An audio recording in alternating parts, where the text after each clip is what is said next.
Hola, ¿qué tal? Saludos a todos, esperando que se encuentren muy bien. Iniciamos con el tema del módulo número 8 referente a los clusters dentro de lo que es la instrumentación virtual, ¿no? Ok. Como objetivos, pues queremos identificar cuáles son las principales características de los clusters, creación de los clusters ya sean de forma manual y programática, el uso de las principales operaciones de los clusters y utilizar los clusters en la generación de soluciones de instrumentación virtual en diferentes problemas y áreas de la ingeniería, ¿no?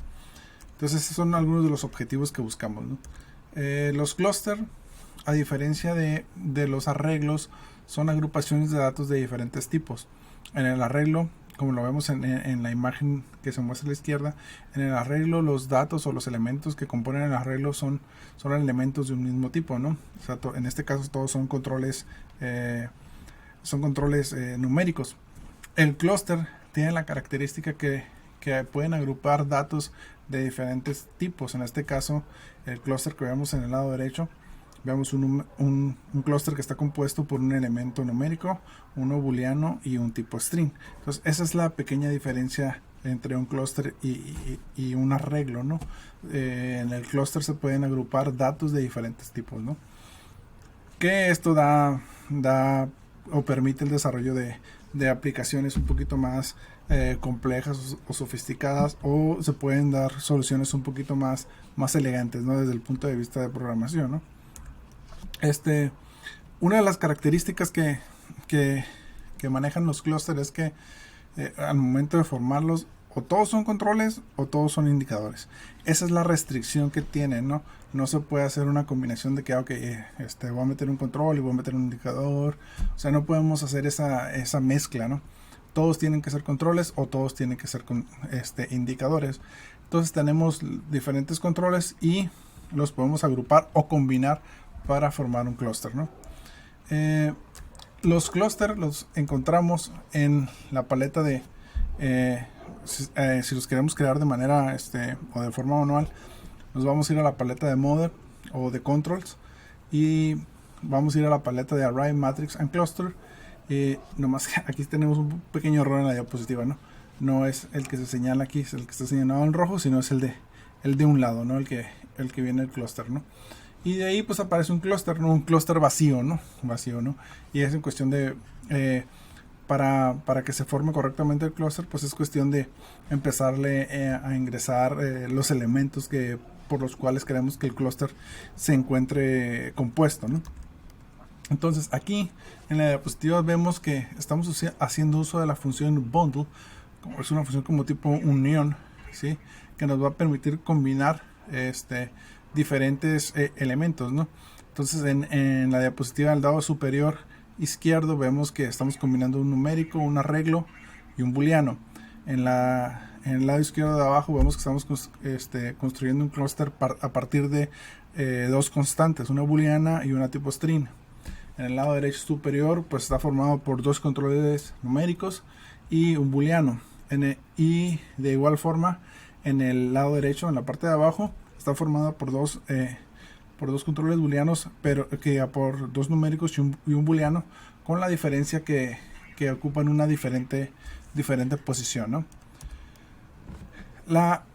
Una de las características del clúster bastante importante es que los elementos conforme los vayamos agregando dentro del clúster van a ocupar un orden, ¿no? Entonces, por decir, si yo agarro el control string, bueno, en el clúster que se ve aquí en la diapositiva, el control string ocupa el orden 0, ¿sí? El numérico el orden 1 y el booleano el orden 2. Se puede editar ese orden, ¿sí? Lo podemos editar, ¿no? Sin ningún problema. Yo puedo decir que el string sea el 1, que el numérico sea el 0, el string el 1 y el booleano el 2, ¿no? Y así sucesivamente podemos hacer alguna otra modificación, ¿no? Y aquí vemos un problema que se presenta, ¿no? Fácilmente, si tenemos el clúster y del mismo clúster, un clúster tipo control, genero su clúster indicador, pues va a haber compatibilidad directa, ¿no? Porque uno se está generando de otro, ¿no? Pero por decir, si yo al clúster indicador le modifico el orden, ya en los elementos ya no va a haber compatibilidad, ¿no? Entonces los elementos tanto del clúster indicador como el clúster control y el clúster indicador deben de tener el mismo orden para que no genere un error o nos marque este cable roto en el diagrama de bloques, ¿no? Para manejar los clúster, ya sea de manera programática, para manejar los elementos, pues contamos con aquí la cantidad de operaciones está un poquito más limitadas en comparación con los arreglos, ¿no? Entonces en este caso, por decir, para manejar los clústeres nosotros tenemos la función un bundle by name y un bundle, que básicamente estas funciones descomponen el clúster. Tengo el clúster y voy a sacar los elementos individuales del clúster. La característica entre una y otra es que unos hacen referencia, un bundle by name hace referencia al nombre del elemento que estoy sacando del clúster, y la otra no tiene esa referencia, ¿no? Lo mismo pasa con la función bundle by name y bundle. La función bundle by name se cuenta con esa referencia de nombre y la función bundle no.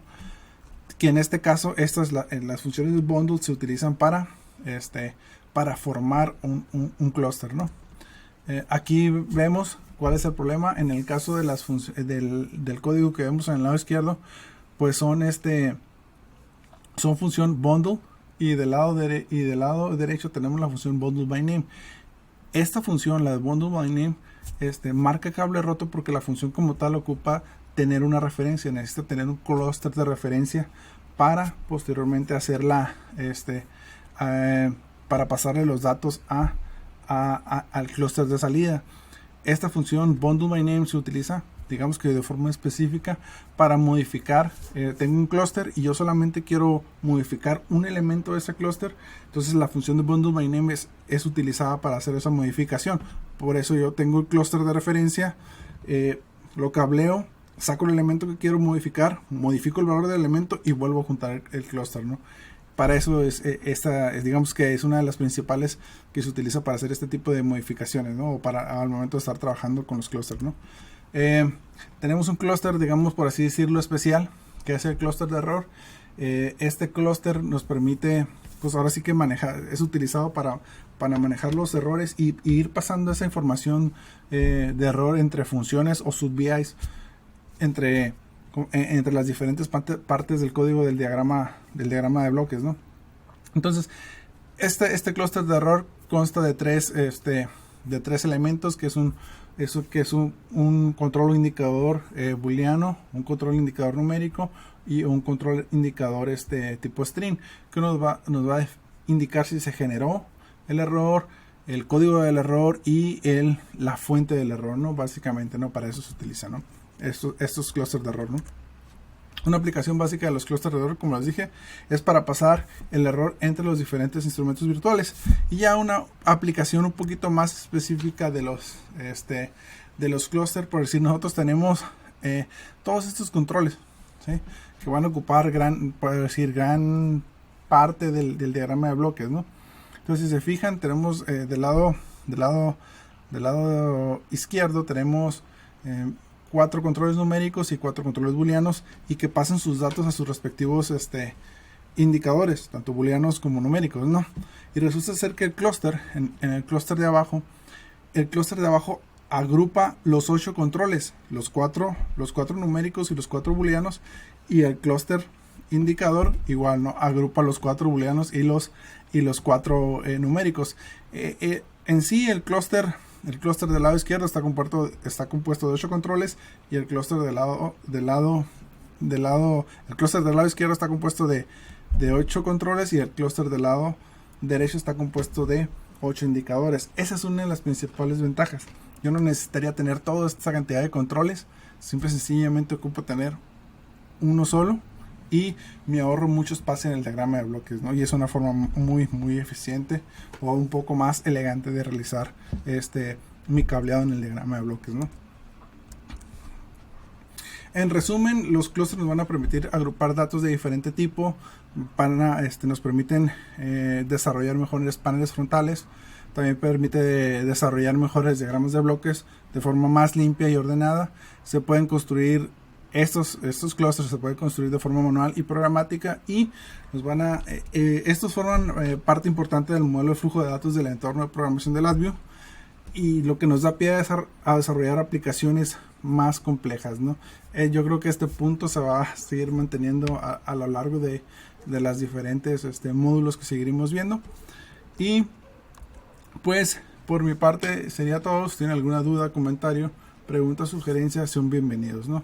Nos vemos en el siguiente módulo y que se encuentren bien. Saludos.